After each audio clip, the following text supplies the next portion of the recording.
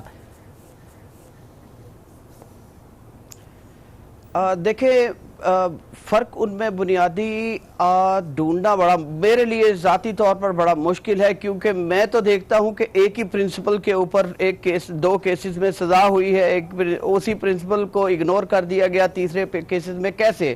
شاید میرے سوالوں کے جواب آگے جب اپیلیٹ کورٹ فیصلہ دے گی تو مجھے بھی مل جائیں گے، لیکن جو بنیادی طور پر مجھے فرق نظر آتا ہے جو تھوڑا سا میاں نواز شریف صاحب کی فیور میں جاتا ہے، وہ یہ کہ ایکٹیولی پروسیکیوشن یہ پروف نہیں کر پائی کوئی ٹھوس ایویڈنس دے کے کہ کس طرح سے نواز شریف صاحب کنیکٹڈ ہیں اس پراپرٹی سے جس سے آگے انہوں نے 16 آف شور کمپنیاں بنائی۔ وہ ویلتھ جو پاکستان سے موو کر کے گئی، یہ نہیں ثابت ہو سکا کہ وہ نواز شریف صاحب کے اینڈ سے گئی، اندازن بھی نہیں وہ پروو ہو سکا۔ اچھا، یہ 7 سال کی جو سزا یہ ڈے اینڈ ہوگی یا سیپریٹ پورے 7 سال کاؤنٹ ہوگی؟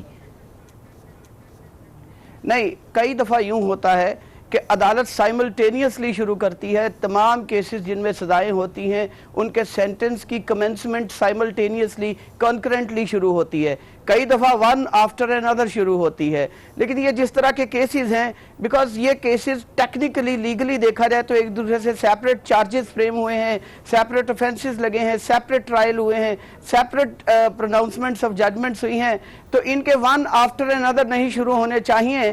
انصاف کے تقاضے تو یہ ہیں کہ یہ سائملٹینیسلی سینٹنسز شروع ہونے چاہیے۔ اچھا، طارق چودھری صاحب، کیا اس وقت منظرنامہ اب آپ دیکھ رہے ہیں؟ ظاہر ہے کہ آج کا دن تو بڑا گزرا اس کی ججمنٹ کے بعد، کل پولیٹیکلی جو ہے اس کے اوپر بات کی جائے گی، سیاسی اکابرین اور اسپیشلی کیا فرنٹ لائن اس وقت آپ نے دیکھی مسلم لیگ نون کی؟ دیکھیے، اس پہ میں بات کروں گا، چونکہ میں بات اس وقت کر رہا تھا اور آپ نے سینیٹر صاحب کے پروٹوکول میں میری بات کاٹ دی اور بعد میں پوری نہ سنی۔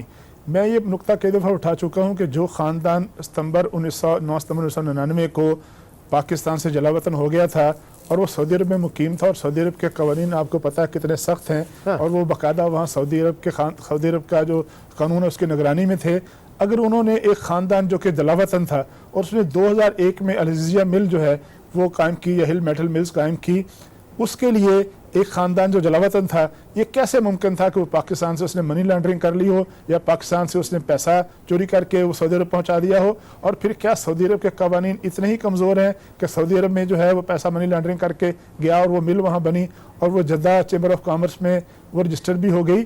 ایک جلا وطن شخص جو ہے وہ 3 سال سے جلا وطن تھا، نہ اس کے پاس کوئی قومی عہدہ تھا، نہ اس کے پاس کوئی سرکاری عہدہ تھا، نہ وہ وزیراعظم تھا، نہ وزیراعلیٰ تھا، بلکہ آپ کو پتہ ہے کس طرح بے سر و سامانی کی حالت میں یہاں سے گئے تھے۔ یہ تو ثابت کرنا پھر نیب کو چاہیے تھا کہ پاکستان سے پیسہ کب گیا، اور اگر پاکستان سے پیسہ نہیں گیا تو پھر قانون دان مجھے بتائیں کہ اس پہ کیا فریم جو ہے، کیا چارج بنتے ہیں۔ ایسے سوال ہیں جن کے جوابات جو ہیں پاکستان کا قانون، پاکستان کے قانون دان بہت عرصہ سے تلاش کر رہے ہیں اور بہت عرصہ تلاش کیے جاتے رہے ہیں۔ یہ ایسے کیسز ہیں جن پر بہت سالوں تک قوانین میں نظائر بنے گی، پریسیڈنٹس بنے گی، اور جو وکلا حضرات اس پہ بحث کرتے رہیں گے۔ بہت بہت طارق چودھری، خرم عباس شیخ صاحب اور انوار ہاشمی صاحب، آپ تینوں حضرات اس وقت پروگرام فیصلہ آپ کا میں ہمارے ساتھ موجود تھے۔ اب تک اتنا ہی، انشاءاللہ آپ سے پھر ملاقات ہوگی۔ اپنا بہت خیال رکھیے گا۔ اللہ حافظ۔